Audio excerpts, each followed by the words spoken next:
to see like you. No matter what, hey, everything's working for my good for always. Let me tell you what he does. He saves the day, and he will. Hallelujah. Your bass video cover of Love Theory by Kirk Franklin has been a big hit for you. It's got over 1 million views on your YouTube channel, which is quite impressive. This is going to seem like a really weird compliment, but as someone myself who didn't grow up with gospel, but who really wants to learn how to play it, your take on Love Theory was the first time I listened to a bass line and was both impressed, but also thought, I think I can do that. So, which usually, you know, when you watch a gospel bass player, you're like, oh, that's awesome, but there's no way I could do that. But I actually thought, I think I can do that. And so I actually started transcribing out your bass line for that song. Now, it wasn't quite, it hasn't turned out to be as easy as I thought it would be, but it is doable. So, you know, that's, like I said, a weird compliment. Oh my gosh, thank you for that. Like, honestly, you know what's crazy is that literal compliment, I have gotten that a few times for some people, like from people like saying that was like, they're just like, man, you know, I actually think I could like play this. I was like, oh wow, okay, yeah. I mean, because honestly, the story about Love Theory, that video, because that video posted. So I got married. I'll give you a little backstory. I got married last year. It's like I've only been married for about 1.5 years now. But in June of last year. Congratulations. Oh, thank you. And I recorded this. I was trying to record a couple of videos so I could schedule them for YouTube while I was like on my honeymoon, because we're gonna be gone for 2 weeks. I was like, I want something to be going, and so I was like, man, I heard the Love Theory song, and I was just like, oh my gosh, I want to do this. This is like, because I saw every bass player in the world doing a cover of the song, and I was like, oh my gosh, I wanted to do it, but it just seemed like the one thing. Like, and this is something that if you watch any of my covers, something that I try to push is that I always push like this idea that I'm going to play this if I was the bass player that they had hired for this. Right. You know, I'm going to play this like the other bass part really wasn't there, and I just like, you know, and that's kind of how I approach it. It's like, man, if you know, Kirk Franklin had called me, this is what I would have played, you know, and so. That's literally the whole vibe for most of my covers. And so whenever I did that one, I was kind of nervous. I was like, man, what am I going to do? You know, and I kind of sat with it for a week or so and just kind of like, okay, you know, let me just feel it out. And because I felt pressure because I was like, man, all these other bass players have like played this and they was just like, just killed it, like smashed it so much. So I was like, oh my gosh, there's no way I could play that, or there's no way I could, you know. So I just did whatever felt good for me, and honestly, when I recorded it was like the first time ever I like that take, because usually like if you ever recorded a cover, you probably know exactly what I mean when I say this, but most times you don't get it on that first take, you know? And so like you have to do a couple of takes until you get comfortable and everything like that. But honestly, what's crazy is that on that first take was actually the one that I posted. My very first take of playing it. And I was like, and I remember playing it, and I was just like, there's no, all right. And I did like 4 or 5 more takes, and the first one was the one I used. And I was like, okay. It was so random. There you go. It's like, it's so, from then on, like, I just like posted it on my scheduled during my honeymoon. I didn't even, one of the things I do, I don't really look at my subscriber count. For real, and I just kind of like let it happen. And so, remember when I got back from my honeymoon, it was like at 50,000 views, and I was like, what? My videos don't usually go that quick, and I was just like, what?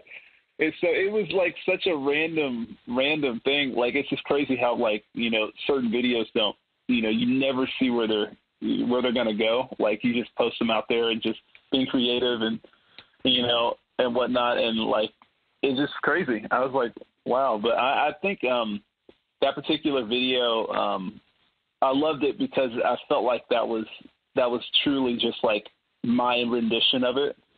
It wasn't like taken from anybody else. It wasn't taken from anything, like, because like when you listen to the song itself, it like when I played it, like that was just like honestly what was in my head about it, and I was just like, okay, that's what I'm going to try and play. But like when you listen to it, it's just like the bass is doing some cool stuff, but it's just very like open, and I love that. But I love that about it, and so I want to retain that, and so that's why I played it the way I did, and honestly, it's just like, man, it's been crazy to see people post covers of it. Yeah. Well, here's another funny tidbit about the song. Right at about the 3-minute mark on the song, you play a riff that's pretty much straight up a song called "See the Lights" by a band called Simple Minds. I don't know if you're familiar with that song or not. No, not at all. Okay, I don't know if you're familiar with the band Simple Minds, 80s synth pop band. They had that song "Don't You Forget About Me" back in the 80s. It was a big popular song. But if you Google the song "See the Lights" by Simple Minds, the song starts off with that actual riff that you play right at the 3-minute mark of the song, and it's like almost like note for note. Oh my God! So I honestly have no idea.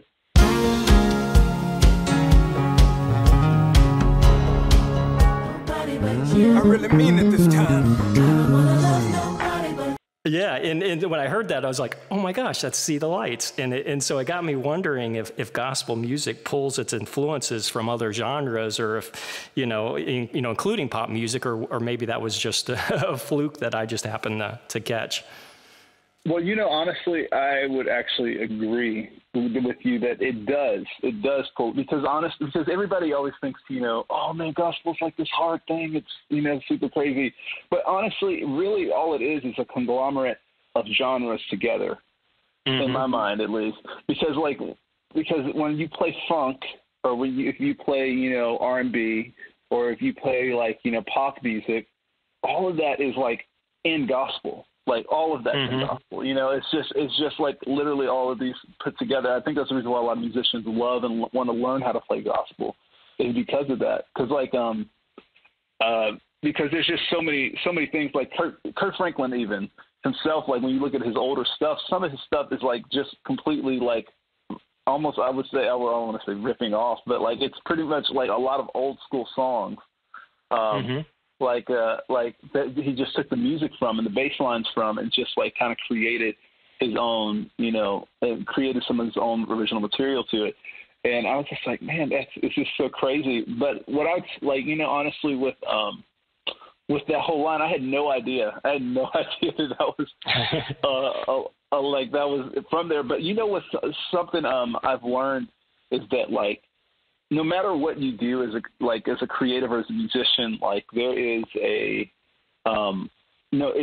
you ingest it, like if you hear it, if you see it, like I've learned that it comes out in some kind of way, it comes out in creativity in some way. Even if I don't really know, the band, Simple Minds or anything like that, the fact that I may have heard that song once, years ago or something like that, and it just hit there, like it just was ingested into my brain. That's the reason that it came out. Like I feel like anytime you feed yourself like things, it can come out in your creativity. So like if you're like singing, or if you have music, like, because I'll just be open.